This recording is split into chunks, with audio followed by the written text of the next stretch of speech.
Hi friends, आप लोग के लिए आज मैं यूजीसी नेट पेपर 2 का क्लास लेकर आया हूँ। ठीक है, सब्जेक्ट इकोनॉमिक्स है और इकोनॉमिक्स सब्जेक्ट के अंतर्गत हम लोग यूनिट 1, ठीक है, यूनिट 1 का क्लास ले रहे थे, आप लोग को पढ़ा रहे थे डिटेल्स कोर्स। ठीक है, उसी का आपका यूनिट 1 के अंतर्गत व्यष्टि अर्थशास्त्र देख पा रहे थे। ठीक है, व्यष्टि अर्थशास्त्र में हम लोग देख पा रहे थे प्रतिस्थापन प्रभाव, और हम लोग इससे पहले वाले वीडियो में प्रतिस्थापन प्रभाव देख चुके थे। ठीक है, अब हम लोग देखने वाले हैं प्रतिस्थापन प्रभाव। ठीक है, जैसे यहाँ पर देखेंगे कि वास्तव में प्रतिस्थापन प्रभाव कौन से अर्थशास्त्री अलग से अपना मत दिए हैं उस संबंध में। तो चलिए फ्रेंड्स, हम लोग स्टार्ट करते हैं। ठीक है, तो चलिए, तटस्थता वक्र विश्लेषण के अंतर्गत उपभोक्ता के संतुलन के संदर्भ में प्रतिस्थापन प्रभाव को चर्चा की गई। ठीक है, तो प्रतिस्थापन प्रभाव की चर्चा किसके अंतर्गत किया गया? तटस्थता वक्र विश्लेषण के अंतर्गत। ठीक है, प्रतिस्थापन प्रभाव के संबंध में दो दृष्टिकोण दिए हैं होते हैं। ठीक है, वो दृष्टिकोण पहला क्या है कि हिग्स का प्रतिस्थापन प्रभाव, और दूसरा जो है आपका इस्लिस्की का प्रतिस्थापन प्रभाव। ठीक है, चलिए अब हम लोग आगे चलते हैं और आप लोग को बताते हैं। तो हम लोग देखने वाले हैं कि हिग्स का प्रतिस्थापन प्रभाव। ठीक है, तो हिग्स का प्रतिस्थापन प्रभाव का तात्पर्य ये है, सो देखिए क्या है सो।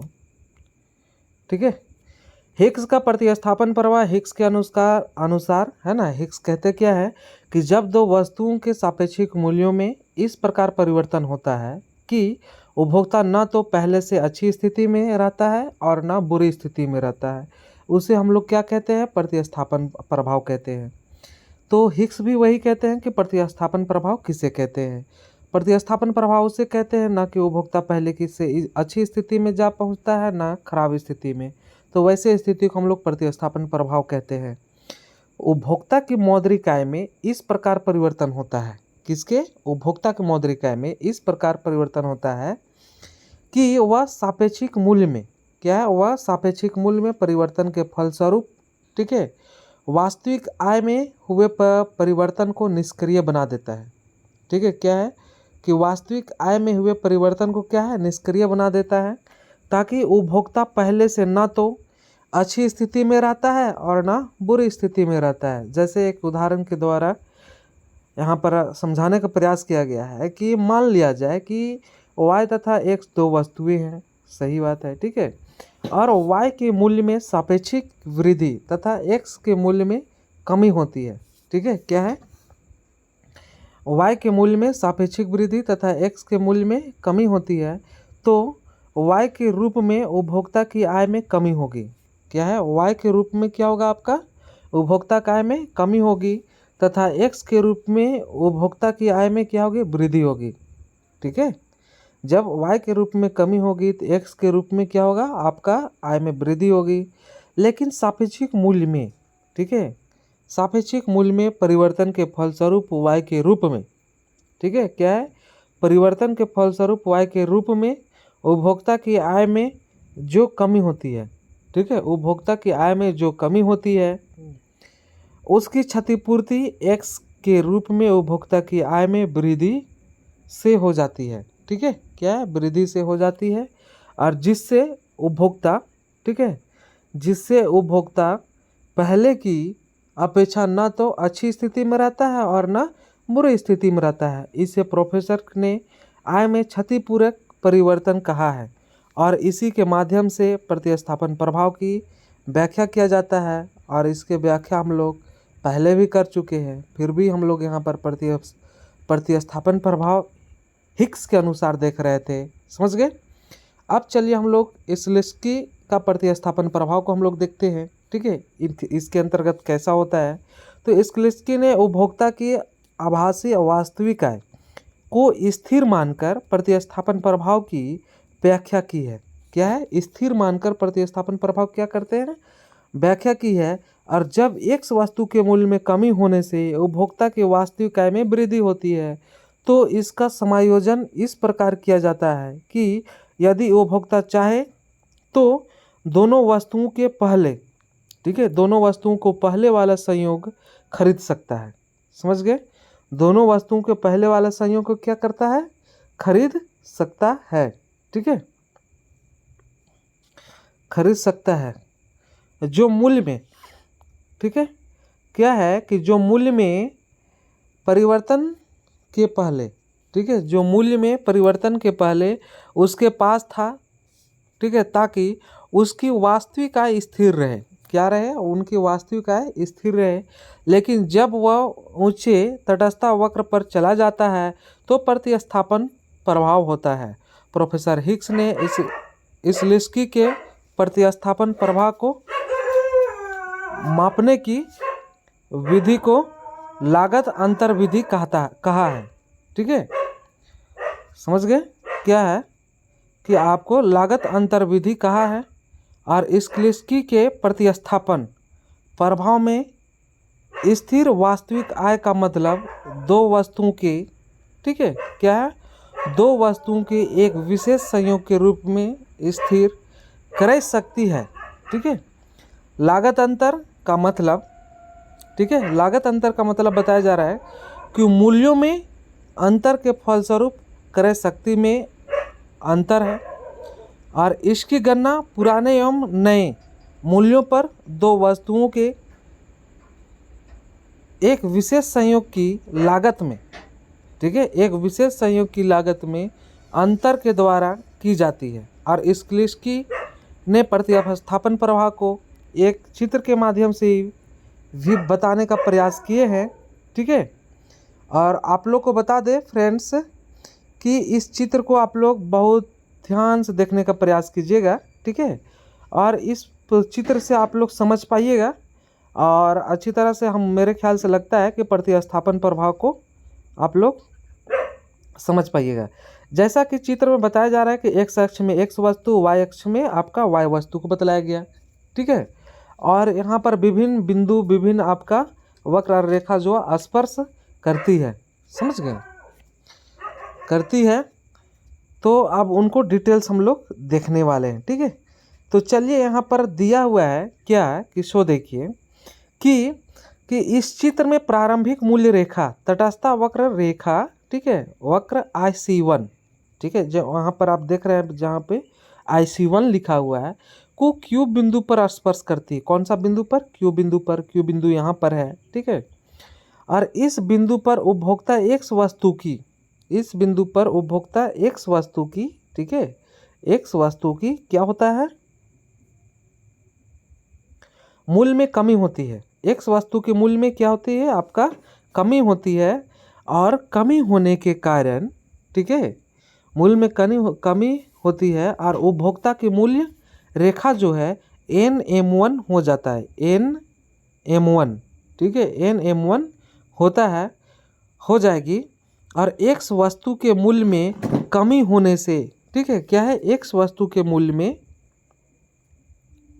कमी होने से उपभोक्ता की क्रय शक्ति अथवा वास्तविक आय में वृद्धि होती है। ठीक है, उपभोक्ता की क्रय शक्ति और उनकी वास्तविक आय में क्या होती है? वृद्धि होती है। और इस बढ़ी हुई आय को, है ना, इस बढ़ी हुई आय को लागत अंतर द्वारा इस प्रकार वापस लिया जाना चाहिए ताकि उपभोक्ता x तथा y वस्तुओं के Q बिंदु पर बने मूल्य संयोग को खरीद सके। ठीक है, Q बिंदु पर बने मूल्य संयोग को क्या है? खरीद सके और उसकी आभासी वास्तविक आय स्थिर रहे। ठीक है, क्या है?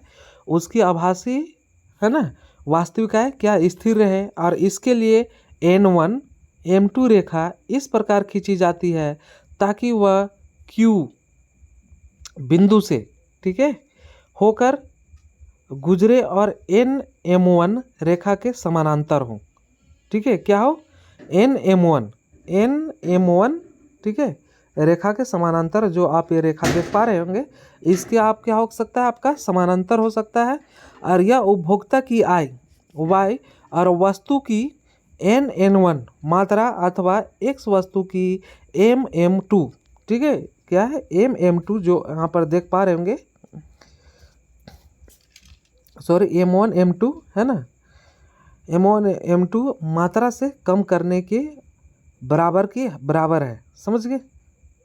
देखिए M1 से आपका M2 की बात है, समझ गए? इधर से इधर उनकी मात्रा कम हो रही है, तो कम करने के बराबर की बात थी। तो अब उपभोक्ता का समान मूल्य आय रेखा N1 और M2, ठीक है, यहाँ पर देखिए N1, ठीक है, और जो M2 जो रेखा हम लोग को प्राप्त हो रही है ना, पर स्थिर क्रय शक्ति के साथ नए सापेक्षिक मूल्य से होता है, और उपभोक्ता इस स्थिति में इस रेखा के प्रारंभिक बिंदु Q पर नहीं रह सकता, क्योंकि इस बिंदु पर रेखा IC1 को, ठीक है, रेखा IC1 को स्पर्श नहीं करती है। अतः उपभोक्ता ऊंची तटस्थता वक्र, ठीक है, उपभोक्ता क्या है, ऊंची तटस्थता वक्र IC2 के Q1 बिंदु पर चला जाएगा, जहां आपका मूल्य I, ठीक है, मूल्य आय रेखा N1 M2 तटस्थता वक्र IC2 को स्पर्श करती है, ठीक है, स्पर्श करती है। चूँकि N M1 तथा N1 और M2 की क्रय शक्ति, ठीक है, N M1 और M2 की क्रय शक्ति बराबर है।